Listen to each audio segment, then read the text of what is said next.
It's the SKOR North Twins Show. Okay, Dex and I were doing the math here, Judd. We're 10 days away. 10 days away from actual, meaningful, regular season baseball, which is a good thing because I feel like these spring games, I don't personally really care about wins and losses in spring games, but the Twins have one spring training win in the last 2 weeks. They're 7-14, so it'd be nice to just kind of move on from spring training here and get to the actual regular season. Yeah. It feels like there was a time when... and it was probably because I was younger when it felt slightly more important to win a few games here and there. I don't think anybody gives a damn now. I mean, it's not like the worst thing in the world if you dominate spring training. I don't think there's a ton to be gleaned. It's not the best feeling that they're 7-14, but I don't know that changes the Vegas odds on who's winning the division, I guess. So that's not part of any of your overreactions then, the win-loss record in spring training? You guys are good there? I'm barely paying attention to the wins and losses. As long as we get games on, you know what I want? Games on TV. I will overreact by the limited amount of games, but no. It is insane. It's hard. We can't apply the eye test, if we're not down there. And we're not Has Provis called a game yet? Bally's did something, I think. They did on Saturday, but it was the radio call. Yeah. Oh, was it? So it was I Chris mean, and Danny. he was at a week and a half ago. He was doing a game at Williams Arena. He's now the Big Ten season's over. So well, maybe he can get down there, warm up the pipes. You don't want to just start cold your first time being the voice and face of Twins baseball. Warm up the pipes. Come on, Corey, get those pipes warm. Oh my God, what if he's disappeared because they've had him in some type of Bally Sports shed reprogramming him? Wait, what do you mean reprogramming him? Well, Corey calls a great game, and on CCO, he's very much down the middle, and he'll get mad at the Twins if things go wrong. What if he starts out the season and he's just everything is just great here, everything's fantastic. Julian made an error there, but let's talk about that because that's really not his fault. I've been told the groundskeepers here didn't do a great job. What if he's been reprogrammed? What if they've gotten to Corey Provis? Give us the old Corey back. I want my Corey back. Give him back. So apparently wins and losses aren't going to be an overreaction, but who wants to start with a spring training overreaction here? It's been our weekly segment the last few weeks. I say we let our guy Dex go. Yeah, I'll go here. I'll start us off. I'll give you one. I saw late last night, this came across, not too late last night actually, the Royals announced their opening day starter. Cole Ragans will start opening day for the Kansas City Royals, so that's what the Twins have on opening day. Ragans was actually part of the Chapman trade that went from the Rangers to the Royals. And Ragans last year, when he went to Kansas City, was actually pretty effective in 12 starts. He had a sub-3 ERA, struck out a lot of guys. But the big headline here is, I'm not going to talk too much Royals, he's a lefty. He's a lefty, which means... so Julian might not even play opening day? Is that what you're saying? Julian might not. Kirilloff certainly won't. Wallner probably won't. So this means my first overreaction, my long-winded way of getting here, is Carlos Santana is the perfect leadoff man for the Minnesota Twins to start the 2024 Wait, season. you've already moved off your Kyle Farmer leadoff take from last week? I have. I wouldn't be surprised. I've done a little mock lineups, and I'll give you one more mock lineup probably later this week on what that looks like. But Carlos Santana, the perfect guy to start the season for the Minnesota Twins. Santana's actually has bat leadoff 132 times in his career, an OPS of 854. Fun fact, that's the highest spot of any part in the order for Carlos Santana. So This guy draws walks. He obviously has a lot of pop. Carlos Santana, one of the last additions, old man, 38 years old coming in here. A lot of young nucleus players on the Twins roster. But the guy who's going to step in the box for the first time, and Rocco even, I think, talked about this over the weekend, that they've given a lot of thought to him being the leadoff man when facing a left-handed pitcher. It's old man Carlos Santana, the perfect guy to start your season, batting leadoff for your Twins on opening day. So just to go back to a nugget you just floated out there. So of all the places he's hit in the order, which he's hit probably in almost every spot in the order in his career, that leadoff is his best OPS? Yes, that is correct. Yep, 854. He loves to work the count, man. He works a ton of counts. We've seen it here before. Yeah, he's only hit 257 from a batting average standpoint, but yeah, OPS wise, 854 is his best spot. I mean, he spent the majority of his career batting fourth. He's bat cleanup for the most part for those Guardians teams. But yeah, that's the biggest spot is batting first in the lineup. So it's kind of funny. We talked about how many of these young players are going to take the big step. Obviously, in Julian, Kirilloff, Wallner, etc. But I think it's going to be Carlos Santana who ends up batting leadoff when they open their season here in 10 days. I like it. I think people are going to point to, well, he's in his upper 30s. What is he, 37, 38 years old? Professional at bats. He's not very fast. Yeah, like I personally would rather have on-base machine guy setting the table and then worry about the speed part later. Like getting on base is more important. And you've seen so many times in Twins history where they'll put Matt Tolbert up in the 2 slot because he's speedy and can slap. No, just give me a guy that can get on base 35, 38% of the time first. And if he happens to be fast, that's a great secondary trait. But don't just put a guy up there because he's like Billy Hamilton used to bat leadoff for the Reds under Dusty Baker for years. So fast. And he was the fastest player in baseball. He also never got on base. So are you questioning Dusty Baker? World Series winning manager, a man who railroaded your Cubs right into oblivion. He is one of the great managers of all time. I probably could have said that anecdote without throwing Dusty Baker under the bus, but here we are. When it comes to the bullpen at times, he wasn't. Can I jump the line here? Because I would like to. I've been debating this hot take because it's a hot take, but Declan sets it up perfectly. Because as Phil said, Southpaw towing the slab for the Royals. So slab. So hold on. Slab. The slab. Towing the slab. Oh, love it. Oh, that's good. So with the Southpaw towing the slab, the odds say, as Phil just said, that Julian will not be starting that day because he doesn't usually start against left-handers. My overreaction is this. It will not be Kyle Farmer at second base. It will be Brooks Lee.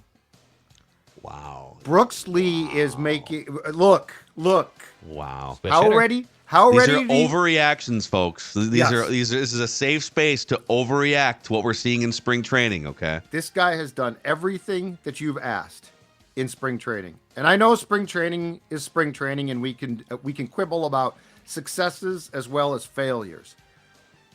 But this guy is making a serious bid. He's not being held around here as like, well, he's a good kid, and we really like his spunk in the clubhouse.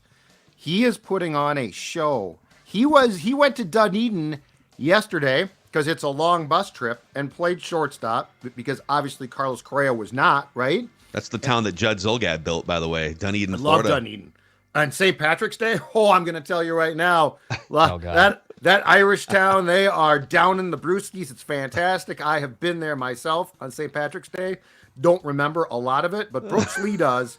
And Brooks Lee, I think, is making a very serious bid to be playing second base on March 28th in Kansas City.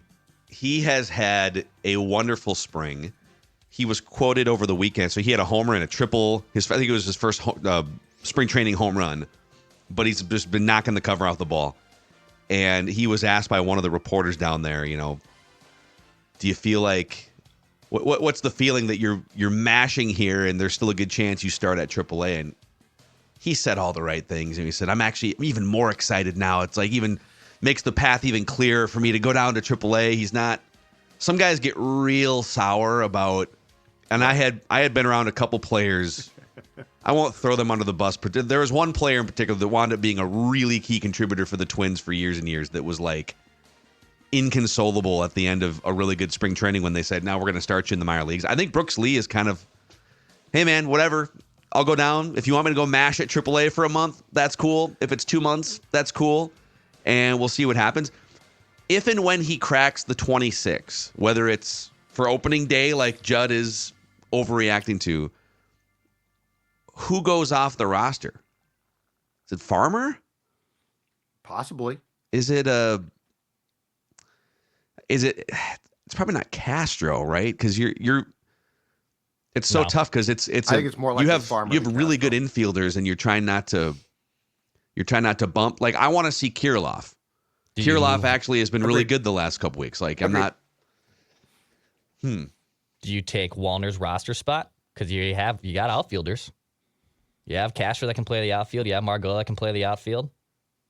Do you take Wallner's spot? Wallner has 2 hits in a month in spring training here. Yeah, he's making a bid not to start the year here. Like I still think odds are he will, but he's trying hard not to start the year in Minneapolis. But then you've got 2 starting second basemen. I mean, Brooks Lee can play any number of positions. Right. I don't think you want to bring him up unless he's playing every day, though. I'd rather him play every day at AAA than play twice a week in the majors. But I mean, you talk about a champagne problem if he's banging on the door. I'm going to give you an overreaction. I'm going to give you. It's kind of the opposite. Some people are overreacting to something, and I want to tell them to not overreact. Okay. I know it's kind of the inverse of this segment.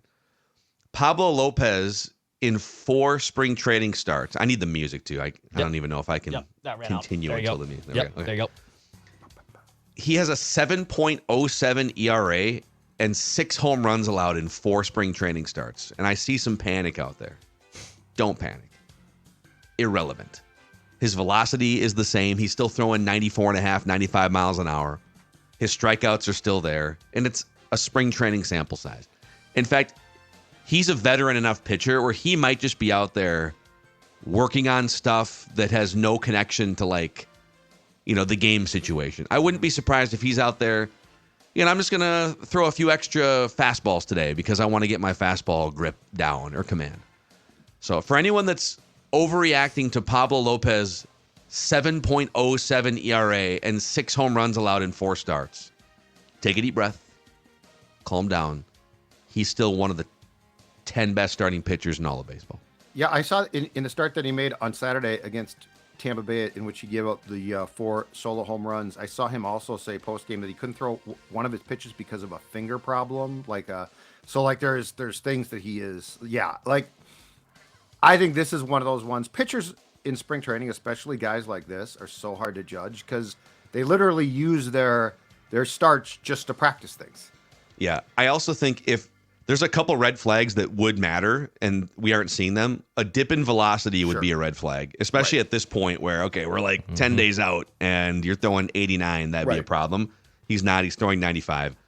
And command and control would be another one. If he had, I think he has 2 walks. Yeah, 2 walks in 4 starts.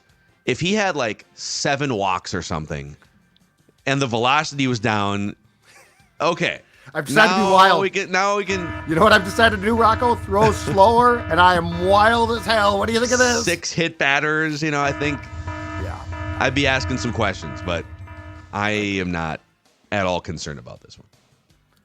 Nope. In fact, I thought about actually doing the opposite of what you just did, and overreacting, and I couldn't even get myself worked up to do that, so I just quit on that one. You were going to try and get. Well, I was like, okay, he's not pitching well. Is there something to? And then I looked at it, and like you said, the walks aren't high. The velocity remains fine. There was nothing. Everything he's struggling with, he's basically controlling. Yeah. And he's again, controlling his struggles. These are spring training samples to. Think about in a regular season major league start.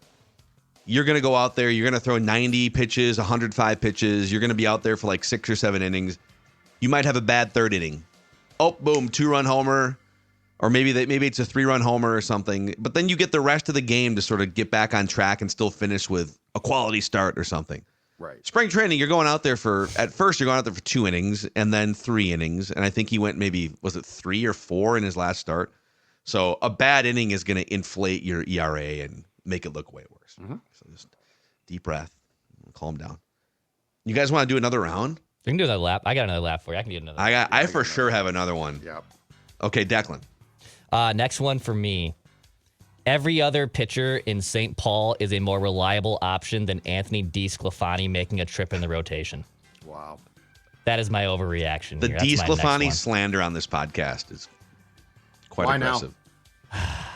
I was willing to give it a little bit of time here. Okay, maybe he does got to wait a little bit. He had an elbow issue, but he still really isn't showing any signs of being able to pick up the ball and throw it across the plate effectively.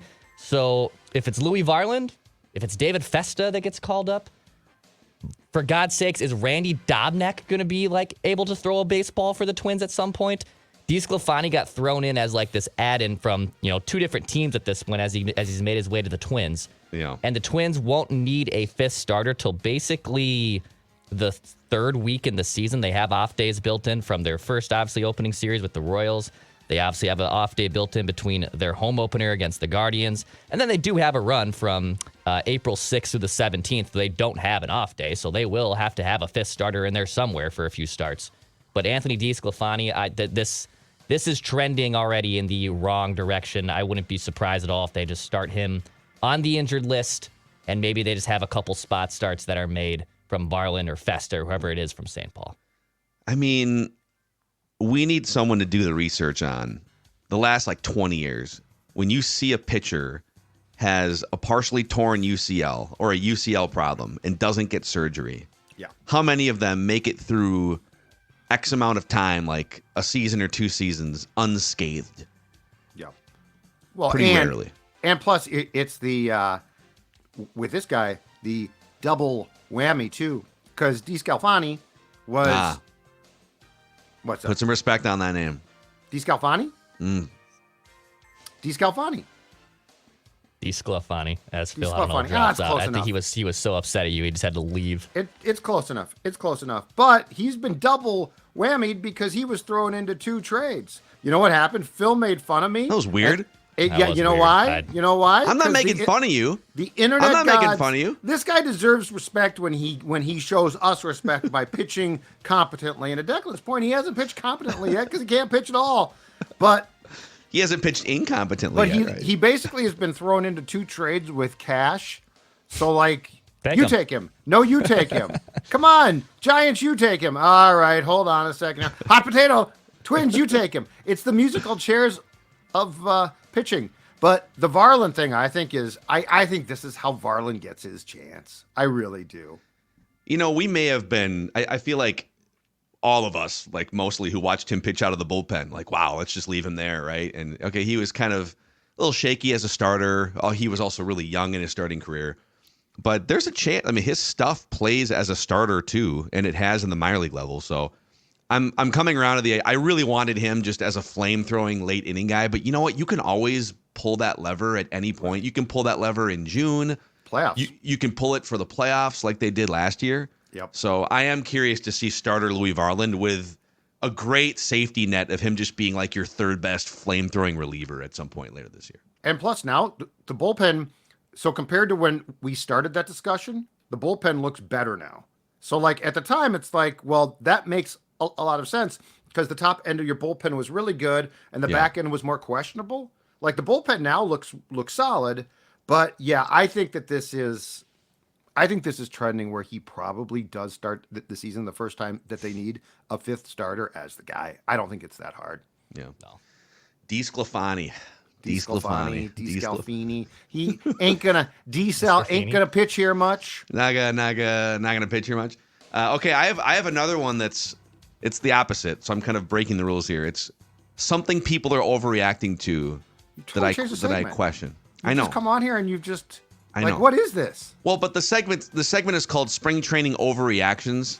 So technically it could be either one where it's your own overreaction or it's something that other people are overreacting to that you want to pour cold water. I feel like you're twisting this. I feel like I'm probably am. I feel like you're jutting this.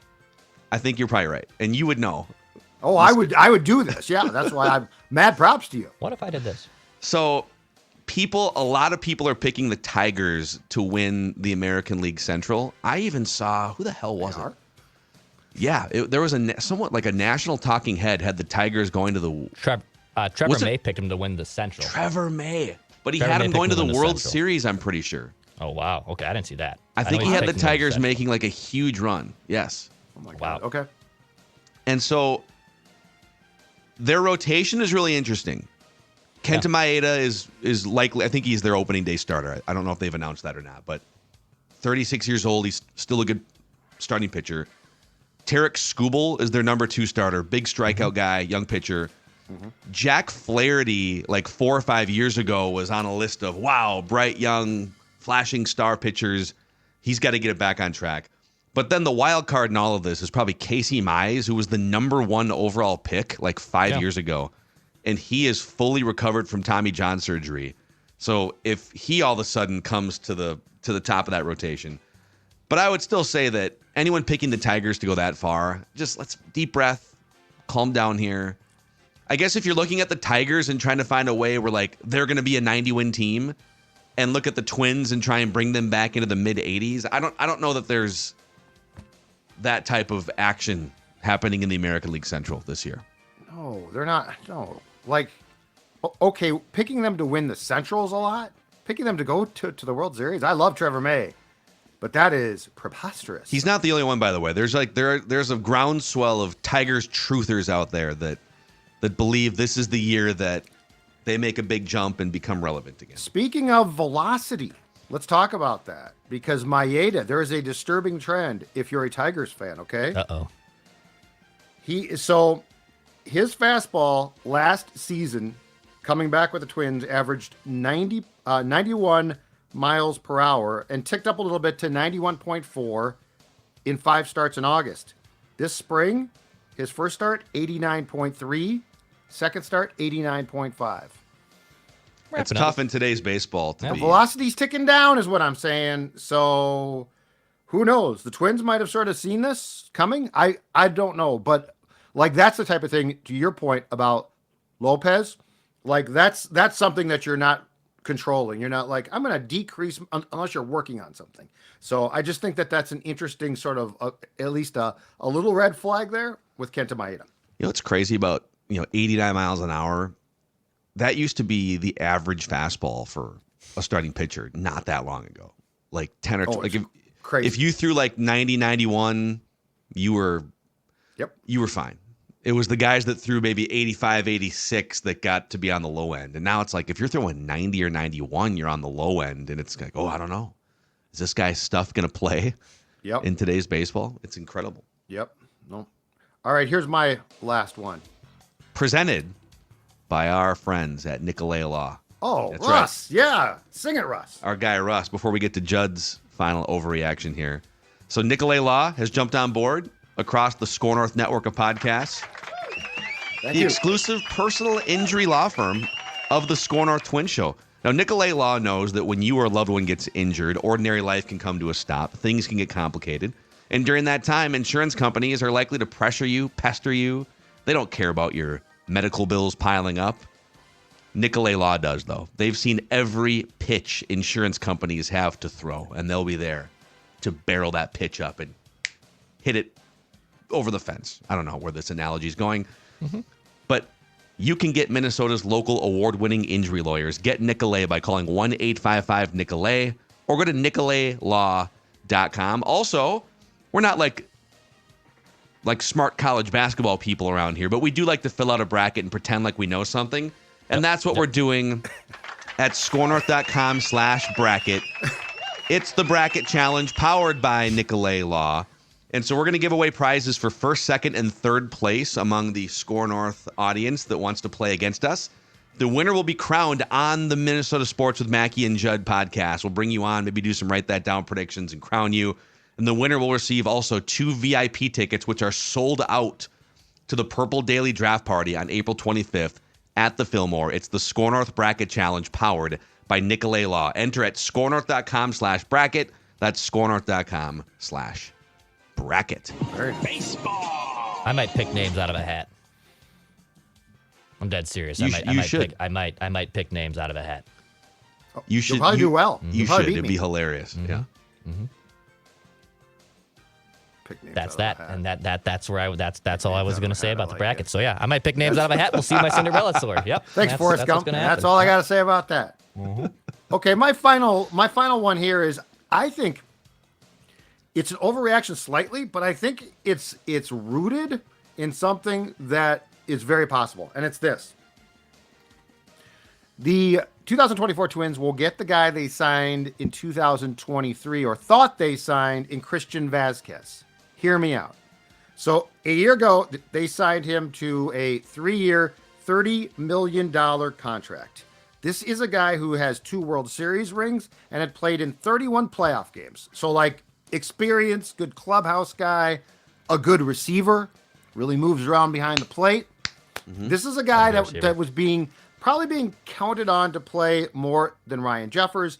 Obviously, Jeffers has a great 2023, and Christian Vazquez at the plate, especially a disappointment. 223, 598 OPS, all among the worst of his career.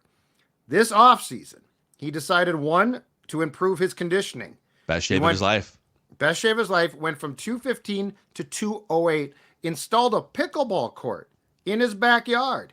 So he didn't just lose weight, he got himself in fundamentally improved shape, okay? So in spring training, and these are spring training stats, so keep this in mind, but it's a comparison. I'm going to give you the comparison. A year ago in spring training, it all started off bad and eventually got worse.